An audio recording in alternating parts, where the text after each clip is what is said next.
Good morning, students. Myself Satish Karda. First of all, welcomes all of you in my channel Ultimate Science. आज हम लेके आए बेटा chapter number 1 basic concept in chemistry class +1 का हमारा second topic का नाम है केमिकल क्लासिफिकेशन ऑफ मैटर। बेटा आपने मेरे पिछले वीडियो में पढ़ा मैटर क्या है और उसकी फिजिकल क्लासिफिकेशन।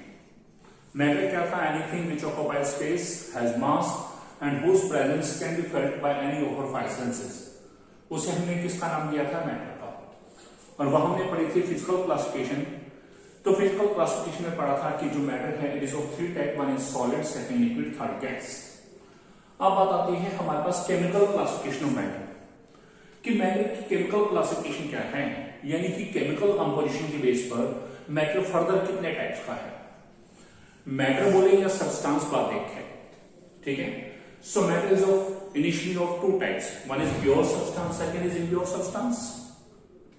नाम से पता चल रहा है प्योर का मतलब क्या हो गया? शुद्ध, यानी कि जिसमें किसी तरह की कोई इम्प्योरिटी ना हो, यानी कि अशुद्धि ना हो। और इम्प्योर सब्सटेंस क्या है? अशुद्ध, जिसमें इम्प्योरिटी पाई जाए। तो प्योर सब्सटेंस क्या होगा? Which is having not any kind of impurities. It is made up of only one kind of constant particles, जो केवल एक ही तरह के constant particles से बना है। दूसरा क्या? impure substance, इसमें जिसके अंदर impurities है, यानी कि जिसके अंदर mixing है, so that's why it is also called mixture। अब जो pure substance है, they are further of two types. One is element, second is compound। element को बोलते हैं हम तत्व, compound को बोलते हैं यौगिक। एलिमेंट फर्दर थ्री टाइप्स के हैं, one is metal, second non metal, third is metalloids. Metals धातु, नॉन मेटल अधातु, मेटलॉइड्स के हैं उपधातु। इसी तरह से कंपाउंड्स दो टाइप के हैं, वन इज ऑर्गेनिक कंपाउंड कार्बनिक यौगिक और दूसरा इनऑर्गेनिक कंपाउंड अकार्बनिक यौगिक। बेटा मैंने आपको बताया था कि मैं बीच में हिंदी लैंग्वेज इसलिए यूज करूंगा कि मेरे वीडियोस को असेस करने वाले इसे आसानी से समझ पाए, भले वो किसी मीडियम के भी हों। अब impure substance of mixture it is of also of two types, one is homogeneous mixture, second is heterogeneous mixture। homogeneous mean समांगी मिश्रण and heterogeneous mean विषमांगी मिश्रण।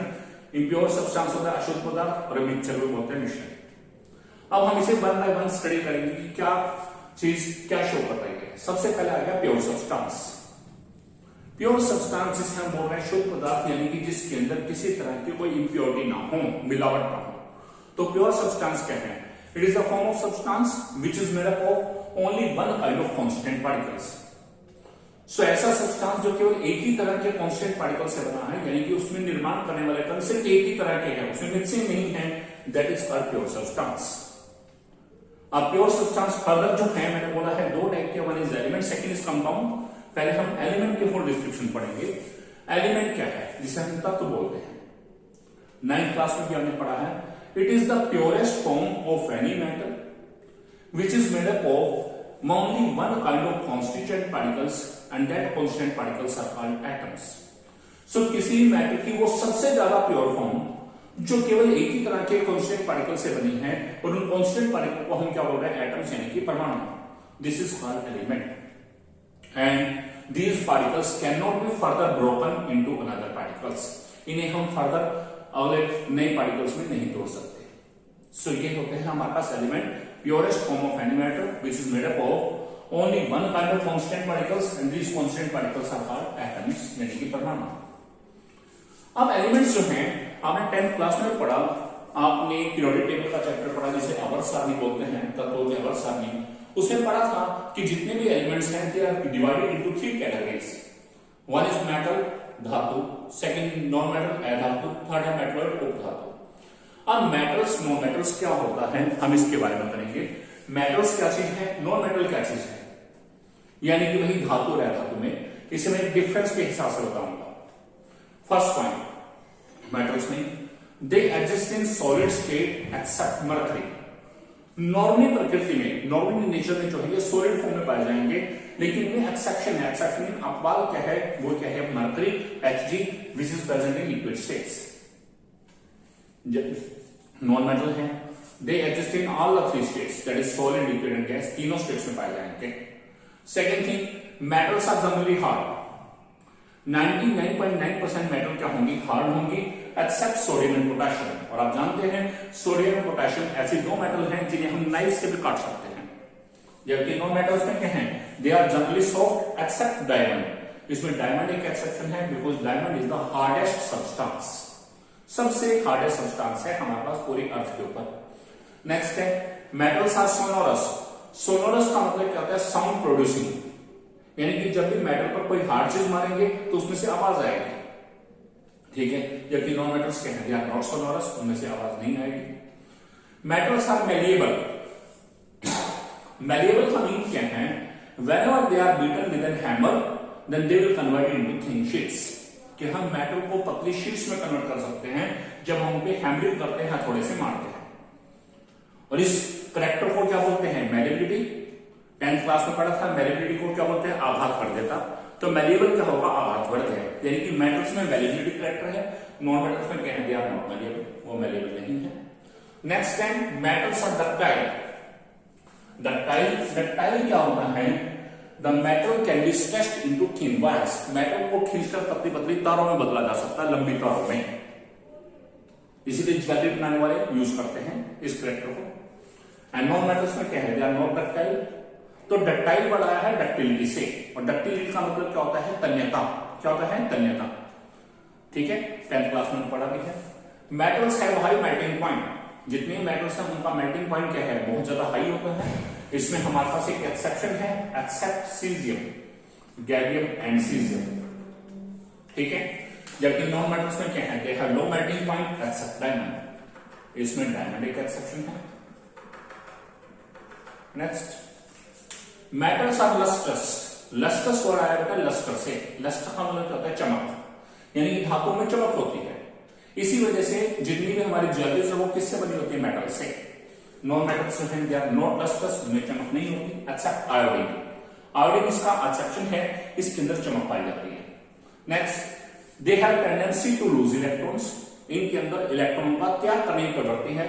और आप जानते हैं जब भी कोई एलिमेंट या जब भी कोई एटम इलेक्ट्रॉनों का त्याग करेगा, यानी कि इलेक्ट्रॉन लूज करेगा, then it will convert into a cation, जिसे हम बोलते हैं धन आयन। तो वो धन आयन में बदल जाएगा and they will form cation. And non metal में इसमें उल्टा, they have tendency to gain electron. इनके अंदर इलेक्ट्रॉन ग्रहण करने की प्रवृत्ति है and they will form anions, और ये क्या बनाएंगे, ऋण आयन। Next, metals are good conductor of electricity. हम जानते हैं हमारे घरों में जितने भी इलेक्ट्रिक स्विचेस हैं, उन स्विचेस के अनुसार जो वायरिंग जोड़ी जाती है, तारे लगाते हैं, तारे किस चीज की बनी होती हैं, आप जवाब देंगे कॉपर की। कॉपर की क्यों, क्योंकि वो अपने अंदर से इलेक्ट्रिसिटी को पास होने दे रहा है, और कॉपर क्या है, मेटल है। तो that's why metals are good conductor of electricity, यानी कि अपने अंदर से विद्युत धारा को पास होने दे देंगे, कंडक्ट करने दे देंगे। नॉन मेटल्स क्या है, they are bad conductor of electricity except diamond, sorry except graphite. इसमें ग्रेफाइट एक एक्सेप्शन है, ये अपने अंदर से इलेक्ट्रिसिटी पास होने देता है, जबकि बाकी नहीं होने देते। Their oxides are generally basic in nature. Metal के ऑक्साइड जो हैं जनरली मींस 99.9% जो हैं वो बेसिक नेचर के होते हैं, यानी कि उनकी नेचर कैसी होती है, शार्प जैसी होती है। एंड नॉन मेटल के ऑक्साइड जो हैं they are acidic in nature. ये था मेटल और नॉन मेटल के बारे में, एग्जांपल आप जानते हैं। अब बारी आ गई मेटलॉइड्स की। मेटलॉइड्स क्या हैं, इन दोनों के बीच के का मतलब क्या हो गया कि उसमें कुछ प्रॉपर्टीज मेटल की है, कुछ प्रॉपर्टीज नॉन मेटल की है, यानी कि common characteristics. So the element showing common characteristics of both metals and non-metals, these are called metalloids. इन्हें क्या बोलते हैं, मेटलॉइड्स। और एग्जांपल क्या है इसके, दो एग्जांपल है, सिलिकॉन, जर्मेनियम। सिलिकॉन का सिंबल है SI, जर्मेनियम का क्या है, G। ये हमारे पास हो गया मेटल में pure substance, element, metals, non metal, metalloids. अब हम करते हैं कंपाउंड्स के बारे में।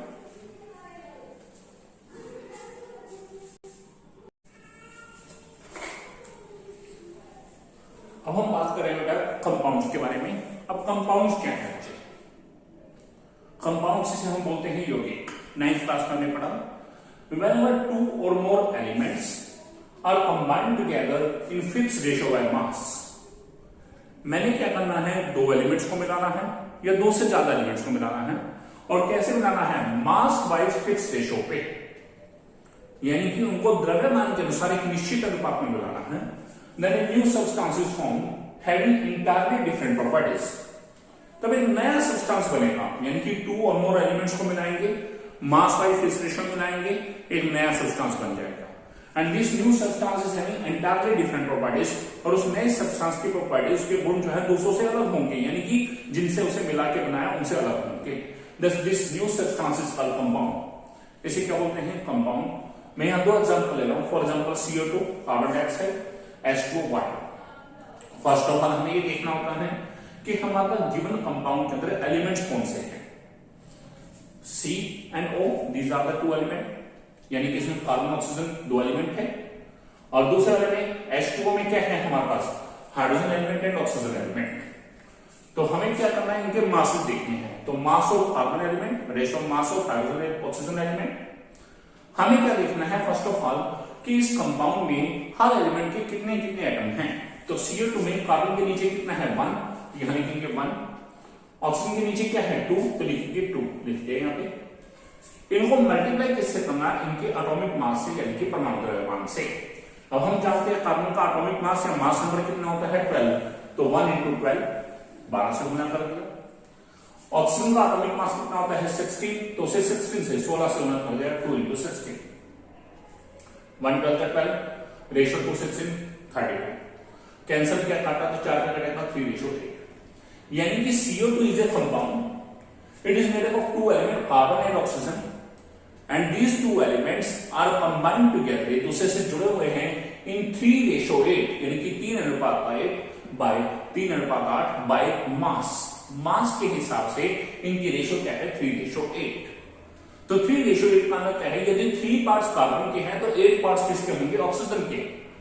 इसका मतलब यदि मैंने 30 ग्राम कार्बन डाला है तो 80 ग्राम, 8 गुना, ये 3 से 30 ग्राम लिया है, यानी कि 10 का मल्टीपल लिया है, तो ये 80, ठीक है, 8 टाइम्स। सॉरी, 3:8 यदि ये 30 है तो ये कितना होगा हमारे पास? 80। यदि ये हमारे पास 15 है, मैंने 5 से गुना करा है, तो यहां ये कितना होगा? 40। इतना लेना है।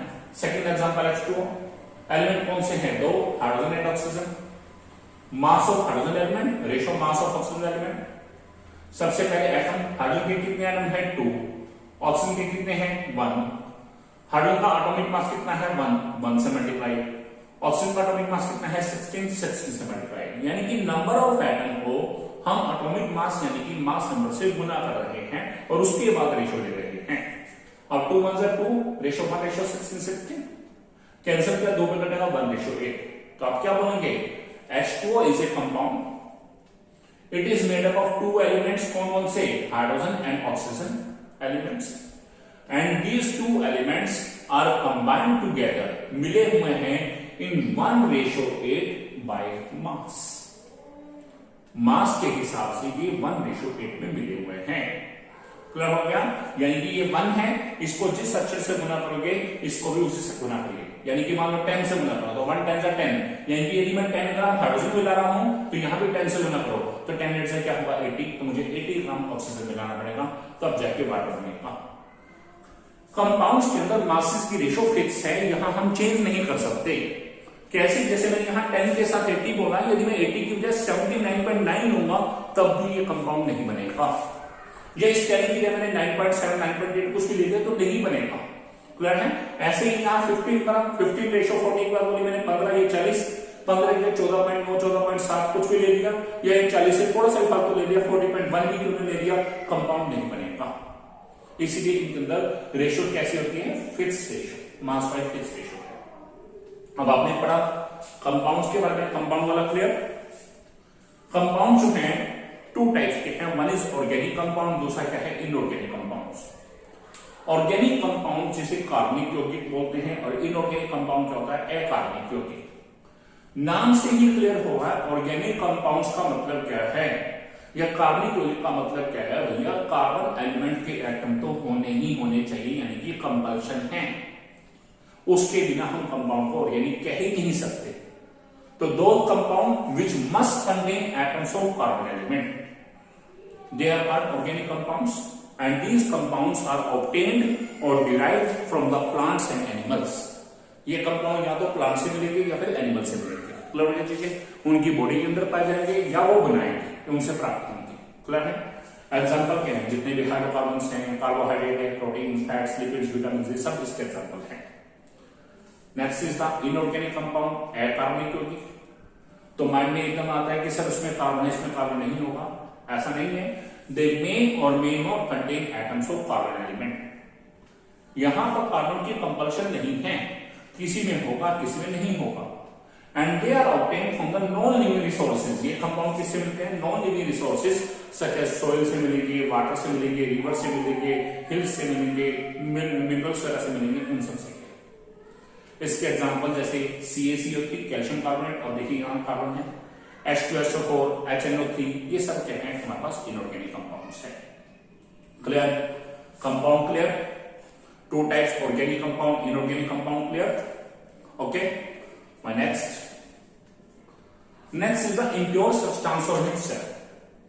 अब जरा देखिएगा कंपाउंड की डेफिनेशन और मिक्सचर की डेफिनेशंस में यहां पर बहुत से सिमिलरिटीज हैं, थोड़े थोड़े डिफरेंसेस हैं, हल्का फुल्का। पहली चीज, whenever two or more, वहां क्या था? एलिमेंट्स। यहां क्या है? whenever two or more substances। जब हम सब्सटेंसेस बोलते हैं तो यहां हम एलिमेंट को भी मिला सकते हैं, इवन कंपाउंड को भी मिला सकते हैं, लेकिन वहां हमें सिर्फ एलिमेंट्स को मिलाना है। whenever two or more substances are mixed together, यहां वर्ड है कंबाइन, यहां क्या है? मिक्स्ड। कंबाइन का मतलब होता है हमने उनकी आपस में रिएक्शन कराई, यानी कि वहां क्या हुआ? Chemical change. यहां क्या है? They are mixed together, just हमने उन्हें उठाया और इकट्ठा डाल दिया एक दूसरे चीज में, एक दूसरे मिक्स कर दिया और हिला दिया। दे आर मिक्स्ड टुगेदर, यानी कि ये क्या है? फिजिकल चेंज है। Whenever two or more substances are mixed together, वहां क्या था? In fixed ratio by mass. Mass wise fix ratio थी, हम 0.1 ग्राम भी इधर उधर नहीं कर सकते थे, लेकिन यहां क्या है? In any ratio by mass, आपकी चॉइस के ऊपर है, किसी मर्जी रेशो में मिलाओ।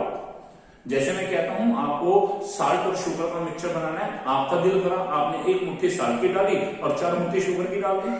दूसरे बच्चे बोला उसने 4 मुट्ठी शुगर डाल दी, 1 मुट्ठी साल्ट की डाल दी, ठीक है। या तीसरे बच्चे बोला उसने 2 मुट्ठी साल्ट डाल दी और 2 मुट्ठी शुगर डाल दिया, कुछ भी कर सकता है, मतलब यानी कि यहां मास के कोई रेशो का कोई कंसर्न नहीं है।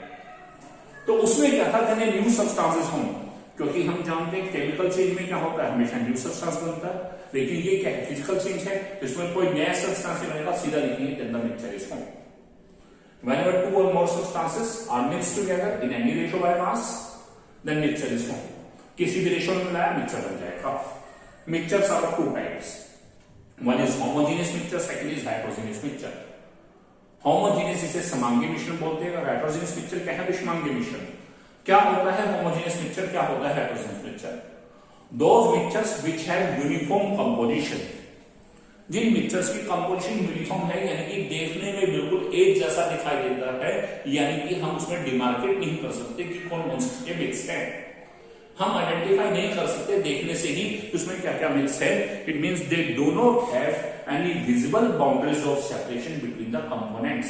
उनके कंपोनेंट्स में कोई विजिबल बाउंड्रीज ऑफ सेपरेशन नहीं है, जिससे हमें देखने से पता चल जाए कि इसमें कौन कौन से चीज मिक्स है। They are not homogeneous mixture. Example क्या है? सॉल्यूशंस जितने भी विलियन है, एंड अलॉयज। अलॉयज क्या होता है? मिश्र धातु। क्लियर है चीजें? ये है होमोजेनियस मिक्सचर, यूनिफॉर्म कंपोजिशन ही इनका रासायनिक संगठन एक जैसा होता है। Next is the heterogeneous mixture, इसका उल्टा। वहां क्या था? यूनिफॉर्म कंपोजिशन, यहां क्या है? No uniform composition.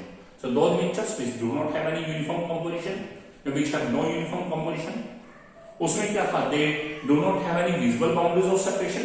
इसमें क्या था? They have visible boundaries of separation between the components, यानी कि हम इनके कंपोनेंट्स को देख के ही, यानी कि उस मिक्सचर को देख के ही बता देंगे कि इसमें कौन कौन सी चीजें मिक्स हैं। For example mixture of sand and water, पानी के अंदर थोड़ी सैंड डाल दीजिए, हिलाएंगे, शुरू में डिजोल्व हो जाएगा, लेकिन जब छोड़ेंगे तो सैंड नीचे बैठ जाएगी वाटर ऊपर, हमें देखने पता चल रहा है इसमें 2 चीजें मिक्स है, एक सैंड और दूसरे क्या है? वाटर है। Mixture of chalk and water, chalk and water का मिक्सचर, सेम जैसे mixture of oil and water. तो इन सब केस में हम देखने से ही बता देते हैं कि कौन कौन सी चीजें मिक्स हैं। तो ये कौन सा हुआ? हेटेरोजेनियस, और जिसमें नहीं पता चलता वो कौन सी है? Homogeneous mixture. अब आपके पास एक क्वेश्चन भी आता है, एयर जो है, air is a compound or mixture, तो याद रखिएगा एयर क्या है? This is a mixture. अब बात आती है air is which type of mixture, homogeneous और हेटेरोजेनियस। तो ध्यान दीजिएगा एयर जो है it can be homogeneous, it can be heterogeneous. अब बात करते हैं कैसे सर होमोजेनियस और heterogeneous. If we are talking about the unpolluted air, यानी कि जो एयर समुद्रों के किनारे चल रही है या खेतों में चल रही है या हमारे पास कैसे पहाड़ों पे है, वो अनपोल्यूटेड है, पोल्यूशन ना के बराबर है, वो एयर कैसे, that is the homogeneous air mixture, that is the example of homogeneous mixture. और जो पॉल्यूटेड एयर है, इंडस्ट्रियल एरिया के अंदर जाएं या मेन क्राउडेड प्लेस पे जाएं, तो वहां जो एयर है that is a heterogeneous mixture, क्योंकि उसके अंदर बहुत सारे पॉल्यूटेंट्स मिक्स हैं और वो कुछ में दिखाई भी जाते हैं, दैट इज हेटेरोजेनियस, और उसमें नहीं दिख सकते, इसलिए वो कैसा है, होमोजेनियस मिक्सचर। क्लियर। आज मेरे पास जो टॉपिक था हमारा, आज का टॉपिक था, सेकेंड टॉपिक था हमारा chemical classification of matter. I think everything is clear to you, all of you. Okay students, this was my second lecture, chemical classification of matter of chapter number 1, basic concept in chemistry of class 1। बेटा उम्मीद करता हूं कि आप सभी को ये chapter का ये टॉपिक बहुत अच्छे से क्लियर हो गया होगा। इन केस यदि फिर भी आपको कहीं कोई डिफिकल्टी लगती है तो आप मेरी वीडियो को दोबारा ध्यान से देखिएगा, आपको हर चीज बिल्कुल क्लियर हो जाएगी। और आप यदि मेरे वीडियोस आपको अच्छे लगते हैं और आप मेरे वीडियोस को चाहते हैं कि फर्दर हम असेस कर पाए, मेरे पुराने वीडियोस देख पाए, नए वीडियोस अपलोड होते ही आपके पास इंफॉर्मेशन आ जाए, तो आप मेरे चैनल अल्टीमेट साइंस को सब्सक्राइब कीजिएगा और सब्सक्राइब करने के बाद नोटिफिकेशन बेल आइकन को भी जरूर दबाइएगा, क्योंकि यदि आप अपना वो नहीं दबाएंगे तो आपके पास इंफॉर्मेशन नहीं आएगी, और यदि आप उसे दबाएंगे, नोटिफिकेशन बेल आइकन को दबाएंगे और उसे ऑल सेलेक्ट करेंगे, तो आप मेरे वीडियोस को, मेरे पुराने वीडियोस और नए अपलोड करने वाले वीडियोस सभी आपके लिए इजीली एक्सेसिबल होंगे और आप उन्हें आसानी से असेस कर पाएंगे। Okay, best wishes and thanks and practice your questions.